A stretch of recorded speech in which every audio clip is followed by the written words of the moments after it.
I think one of the major additions to the second edition that is obvious to any reader that picks it up is the addition of the new chapter on ethics. Yes. That's something that I would like to just delve into a little deeper with you just now. I'd like you just to perhaps talk a little bit about why you felt it was necessary to include an additional chapter, following on, if you like, from the more pragmatic concerns that concluded the first edition. And then perhaps we could talk about your understanding of ethics as applied to translation. Okay. As I said, the last 10 years have seen a lot of developments and changes in the way the discipline functions. We now have a discipline, and in the way the profession functions. The fact that we now have a discipline in itself requires us to think and engage with issues of ethics, because there's hardly any discipline today that doesn't have a component of ethics in the training it delivers to its students. So even things like computer science, business studies, medicine, of course, engineering, all disciplines have to deliver some component of ethics, because that is part of the maturation process of a discipline to show that it's able to reflect critically on what it does. In terms of the profession itself, of course, we have seen increased professionalization in recent years in translation and interpreting, and that means that translators and interpreters are more accountable than they used to be. They are more visible and more accountable. Accountability means that you have to be able to reflect on what you do and take decisions that you can then answer for, whether legally or in other ways.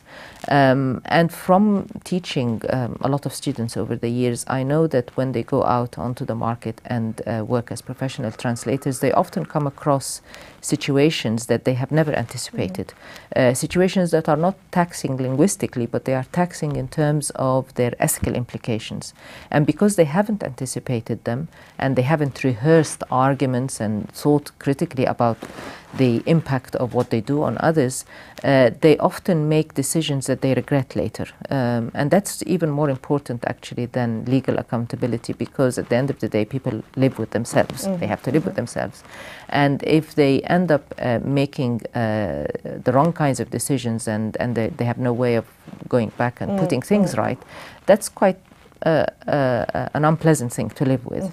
And so I felt that it is important to add something that reflects now that increased professionalization in the discipline, and the fact that it is a discipline, something that shows that we can reflect not only on the kind of mechanics of what we do, but that allows us to reflect on the impact of what we do on others, because that's what ethics is. I mean, you asked me about my understanding of ethics.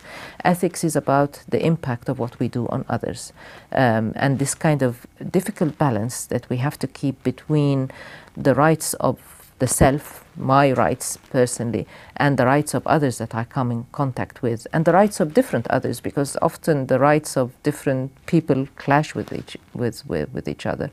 This is what ethics is about, and it's a very difficult area to reflect on responsibly and be able to. It is something that we have to negotiate all the time in our daily lives. But translators and interpreters are in a very important position of having a major impact on the lives of others, the welfare of others. They work in situations like the asylum system. They work in courts. They work for minority groups. Just about everything that they do has an impact on the lives of others, on the quality of life, on their survival, and therefore they have to really think very, very carefully about the implications of what they do for others.